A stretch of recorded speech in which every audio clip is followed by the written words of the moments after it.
Good morning, students. Good morning, all of you. Myself, Rajendra Sharma.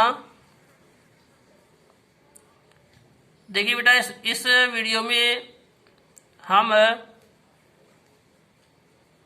समास प्रकरण का पहला टॉपिक था अव्ययीभाव समास, इसके बारे में पढ़ेंगे। तो देखो, कुछ यहाँ से स्टार्ट था ये, ठीक है। फर्स्ट पेज पे देखेंगे, सेकंड पेज पे नहीं, इस सेकंड पेज पे नहीं देखेंगे, यहाँ देखेंगे। इसके बाद देखिए, इस प्रकार परिभाषा देते हुए, उत्पत्ति बताते हुए इसकी, और समास के भेद बताए थे अपन ने, पढ़े थे हमने। इन समास के भेदों में हमने पहला भेद पढ़ा था अव्ययीभाव समास। देखिए, अव्ययीभाव समास दे रखा है यहाँ पर। अव्ययीभाव समास की परिभाषा पढ़ी हमने, उसके बाद में इसके भेद पढ़े। अब भेदों में देखिए, अव्ययीभाव समास 3 प्रकार का होता है, ये हमने पढ़ लिया था। और इसका ही पहला भेद जो अव्ययपूर्वपद अव्ययीभाव समास है, वह भी हमने पढ़ लिया था। देखिए, ये वाला जो भेद है वह हमने कंप्लीट कर लिया था। अब हम इसी का दूसरा पार्ट अव्यय रहित अव्ययीभाव समास पढ़ेंगे। देख लीजिए ढंग से। इसके बाद आपको कंफ्यूजन नहीं होनी चाहिए कि भाई ये कौन सा प्रकार है। तो यहाँ देखिए, इसका इस वाले समास का दूसरा प्रकार है अव्यय रहित अव्ययीभाव समास, इसलिए मैंने आपको ये पेज बताया है, दिखाया है। अब चलते हैं अव्ययीभाव समास में अव्यय रहित अव्ययीभाव समास की ओर। तो देखिए बेटा, आइए हम पढ़ते हैं अव्यय रहित अव्ययीभाव समास, जो कि दूसरा पार्ट है। किसका? इस अव्ययीभाव समास का दूसरा पार्ट। देखिए, इसमें कुछ सूत्र हैं, सूत्र कम ही है, इसमें ज़्यादा नहीं है। तो देखते हैं। सूत्र नंबर फर्स्ट है संख्यावंशेन। संख्यावंशेन, इसका मतलब हुआ वंश। वंशेन मतलब वंशवाची शब्द, यहाँ दिया हुआ है वंशवाची शब्दों में संख्या, यानी संख्या रहने पर अव्ययीभाव समास होता है। कैसे? तो देखते हैं इसके एग्जाम्पल्स। यहाँ देखिए, मुनि शब्द है। मुनि शब्द क्या दर्शाता है हमको?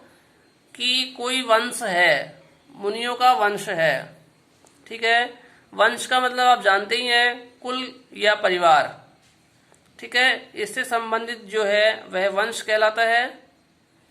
तो देखिए, यहाँ पर यहाँ मुनियों के वंश को दर्शा रहा है ये एग्जाम्पल, कि कितने मुनि हैं? द्विमुनि, यानी 2 मुनि हैं। देखिए, एक इसमें समझने की बात यह भी है कि यहाँ द्वि संख्यावाची शब्द है और आगे मुनि। तो संख्यावाची शब्द कहाँ आता है? द्विगु समास में आता है, ठीक है। लेकिन यहाँ मुनि शब्द यानी वंशवाची शब्द होने के कारण संख्या आगे है, और फिर भी यह किस समास में आएगा? अव्यय रहित अव्ययीभाव समास में आएगा, ठीक है। इसको हम डायरेक्ट ऐसे भी लिख सकते हैं, जैसे हमें दिया हुआ है द्विमुनि और पूछ रहा है आंसर कि भाई ये बताओ कि इसमें कौन सा समास है। तो हम डायरेक्ट कह सकते हैं कि इस शब्द में अव्ययीभाव समास है, ठीक है। अब देखिए, यहाँ पर द्वौ च तौ मुनि च, यहाँ देखिए च का प्रयोग भी हुआ है। अब च का प्रयोग कहाँ होता है? तो च का प्रयोग द्वंद्व समास के अंतर्गत होता है, लेकिन यहाँ च का प्रयोग होने के बावजूद इसमें अव्ययीभाव समास लिखेंगे हम। यह एग्जाम्पल जो है अव्ययीभाव समास के अंतर्गत आएगा, ठीक है।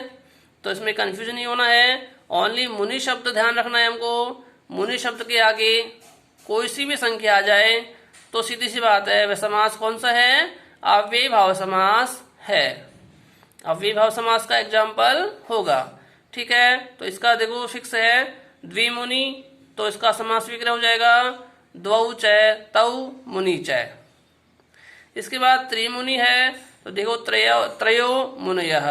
ठीक है बेटा, इस एग्जाम्पल को आप फिक्स ध्यान रखेंगे तो आप आराम से इसका एग्जाम्पल कर सकते हैं, समास विग्रह कर सकते हैं। दूसरा यहाँ दिया हुआ है नदी बीश्च। नदी बीश्च सूत्र क्या कहता है बेटा, देखिए नदियों के संख्या में रहने पर भी अव्ययीभाव समास होता है, अर्थात नदी शब्द हो और उसके आगे संख्यावाचक शब्द आ जाए तब भी हम समास कौन सा लिखेंगे, अव्ययीभाव समास लिखेंगे। देखिए यहाँ गंगा मैंने गंगा दिया हुआ है, यमुना यानी यमुना, और विपाशम यानी विपाशा, क्षिप्रम यानी क्षिप्रा, ये चारों नदियों के नाम है बेटा। नदियों के नाम और उनके आगे संख्यावाचक शब्द आ गए, संख्यावाचक शब्द जुड़ गए हैं, तब देखिए आपको मैंने ऊपर भी बताया था यहाँ द्वि और त्रि में, तो देखिए संख्यावाचक शब्द कहाँ आते हैं, द्विगु समास के अंतर्गत आते हैं। ठीक है, लेकिन यहाँ पर गंगा, यमुना, विपाशा, क्षिप्रा ये क्या है, नदियों के नाम है, और नदियों के नाम के आगे संख्या जुड़ने पर अव्ययीभाव समास होता है। तो हम इनमें क्या लिखेंगे, कौन सा समास करेंगे, अव्ययीभाव समास लिखेंगे। ठीक है, अब देखिए यहाँ पर गंगा कितनी है, 5 हैं। ठीक है, तो 5 क्या किस में आता है, बहुवचन में आता है। और ध्यान करना, गंगा शब्द जब 5 हो गई तो उनका अर्थ भी समाहार यानी समूह अर्थ में निकलेगा। देखिए यहाँ समाहार किया हुआ है, समाहार मीन्स समूह, जैसा कि इसका समास विग्रह किया हुआ है 5 गंगाओं का समूह।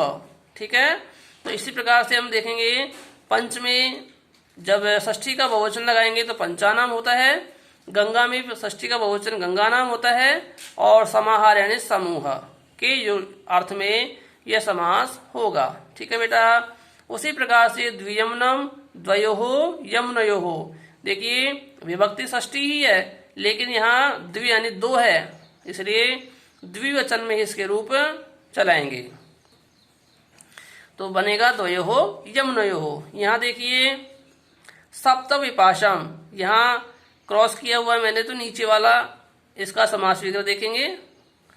ठीक है, देखिए सप्त यानी 7, विपाशम यानी विपाशा, सप्त का हो जाएगा सप्तानाम, विपाशम का हो जाएगा विपाशानाम, वही षष्ठी का बहुवचन है क्योंकि यहाँ सप्त क्या है, बहुवचन शब्द है। यहाँ त्रि भी क्या है, बहुवचन शब्द है। और क्षिप्रम, देखिए क्षिप्रम में भी वही बहुवचन का प्रयोग होगा, तो 3 क्षिप्राएं या 3 क्षिप्राओं का समूह, समाहार मीन्स समूह, इसका समास विग्रह हो जाएगा 3 क्षिप्राओं का समूह।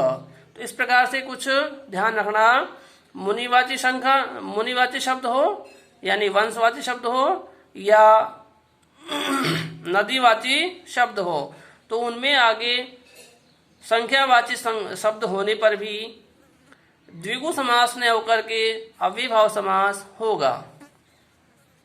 इसके बाद देखिए बेटा यहाँ दिया हुआ है तिष्ठत गुहु प्रवृत्तिभ्या, इसका मतलब गाय होता है। ठीक है, और गाय आदि ये कहना चाहता है कि गाय आदि की जो प्रवृत्ति है, प्रकृति है, उससे संबंधित कोई शब्द हो तो वहां पर भी अव्ययीभाव समास होता है। देखिए इसका समास विग्रह करेंगे, तिष्ठन्ति गावो यस्मिन् काले सह, यहाँ देखिए यत शब्द का प्रयोग हुआ है और यहाँ सह भी दिया हुआ है, अर्थात यत शब्द का प्रयोग बहुब्रीहि समास में होता है, लेकिन यहाँ बहुब्रीहि समास न होकर के अव्ययीभाव समास होगा इस एग्जाम्पल में। तो बेटा इसको ध्यान रखेंगे, वो ओनली 1 एग्जाम्पल है, तो इसको आप ध्यान रखेंगे। सूत्र नंबर 4 है पारे मध्य षष्ठ्यावा। देखिए पारे का मतलब पार, मध्य का मतलब मध्य यानी बीच में। ठीक है, तो यहाँ भी षष्ठी का प्रयोग होगा तथा एत्व होगा। एत्व का मतलब यहाँ देखिए पार शब्द है, इसमें एक ही मात्रा लगी हुई है, तो यही क्या है, एत्व होना। मध्य में भी एक ही मात्रा है, तो ये क्या है, एत्व होना। ठीक है, एत्व का मतलब ए लग जाना। तो देखिए यहाँ पारे गंगम, पारम गंगायाः, गंगा के पार। मध्य गंगम, मध्यम गंगायाः, गंगा के बीच। इस प्रकार से इसका समास विग्रह करेंगे। नेक्स्ट पेज पे देखते हैं। देखिए नेक्स्ट पेज पे अब इसका पार्ट नंबर 3, अव्ययीभाव समास का भेद नंबर 3, अव्ययीभाव उत्तर पद समास। ठीक है, इसका नाम है उत्तर पद समास। तो इसमें एक ओनली फॉर वन ही सूत्र है। देखो, सुप प्रतिमा मात्रार्थे, क्या कहा इसने, मात्रा के अर्थ में। क्या बेटा, मात्रा के अर्थ में। मात्रा मीन्स नापतोल। ठीक है, इसके अर्थ में यह अव्ययीभाव समास होता है। देखिए यहाँ दिया गया है, प्रति के साथ, किसके साथ, प्रति के साथ मात्रा के अर्थ में अव्ययीभाव समास होता है।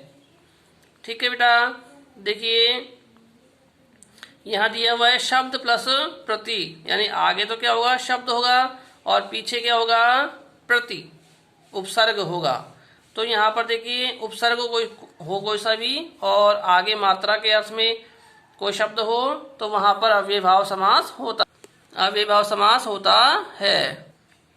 एग्जाम्पल देखते हैं बेटा। शाक प्रति, शाक यानी होता है सब्जी। ठीक है, और यहाँ दिया हुआ है विग्रह शाकस्य लेश है, तो प्रति के स्थान पे क्या लगाएंगे, लेश है। लेश है यानी कमी होना। ठीक है, शाकस्य लेश है, सब्जियों की कमी होना। तो कमी के जो अर्थ है उसमें हम लेश शब्द का प्रयोग करेंगे। शाक प्रति शाकस्य लेश, इस प्रकार से इसका समास विग्रह होगा। इसके बाद देखिए सूप प्रति, सूप प्रति, सूप का मतलब जो जूस कह सकते हैं, या फिर सत्तू कह सकते हैं। ठीक है, या सॉस कह सकते हैं। तो सूप प्रति, सूपस्य लेश है, यानी जूस की कमी होना या सत्तू की कमी होना। इस प्रकार से इसका समास विग्रह होगा। इसके बाद दिया हुआ है अक्ष परि, यहाँ परि उपसर्ग दिया हुआ है, तो अक्ष शब्द में तृतीया का प्रयोग हो जाएगा। देखिए परि के स्थान पे आ जाएगा विपरीतम वृत्तम। ठीक है, और अक्ष शब्द में तृतीया का एक वचन आ जाएगा। यहाँ हुआ समास विग्रह हुआ इसका अक्षेण विपरीतम वृत्तम। क्या बेटा, अक्षेण विपरीतम वृत्तम।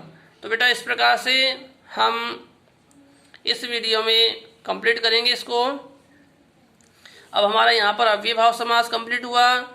इसके बाद हम तत्पुरुष समास पढ़ेंगे नेक्स्ट में। लेकिन तत्पुरुष से पहले मैं आपको इस अव्ययीभाव समास की पूरी वीडियो, यानी एक पूरे पेज में जो मैंने अब तक काम करवाया है, वह एक एक पन्ने की, यानी एक एक पेज की मैं आपको चित्र खींच करके, यानी कि कह सकते हैं वीडियो बनाकर मैं आपको उसमें डालूंगा। उसमें आप देख सकते हैं टोटल कि भाई कहाँ से स्टार्ट हुआ था अव्ययीभाव समास और कैसे कैसे एंड हुआ इसका। यदि किसी स्टूडेंट्स ने नहीं किया हो, यानी सारी वीडियो नहीं देखी हो, तो उस वीडियो में आप उसको देख सकते हैं और आप उसको राइट कर सकते हैं। इसके अलावा भी देखिए बेटा, यहाँ मैंने अपने नंबर नोट दिए हैं मैंने 9660579416। यदि आपको कोई भी डाउट हो इससे संबंधित, तो मुझसे डायरेक्ट आप इस नंबर पे कॉल करके संपर्क कर सकते हैं, या फिर ये मेरा व्हाट्सएप नंबर भी है, इस नंबर पे आप मुझे व्हाट्सएप कर सकते हैं। वहाँ से भी आप मुझसे जानकारी ले सकते हैं। यह सुविधा आपके लिए दी गई है। अब आप इस टॉपिक को, पूरे टॉपिक को आप अपनी फेयर कॉपी में राइट करेंगे और वहाँ से आप लर्न करेंगे। Thank you, have a nice day.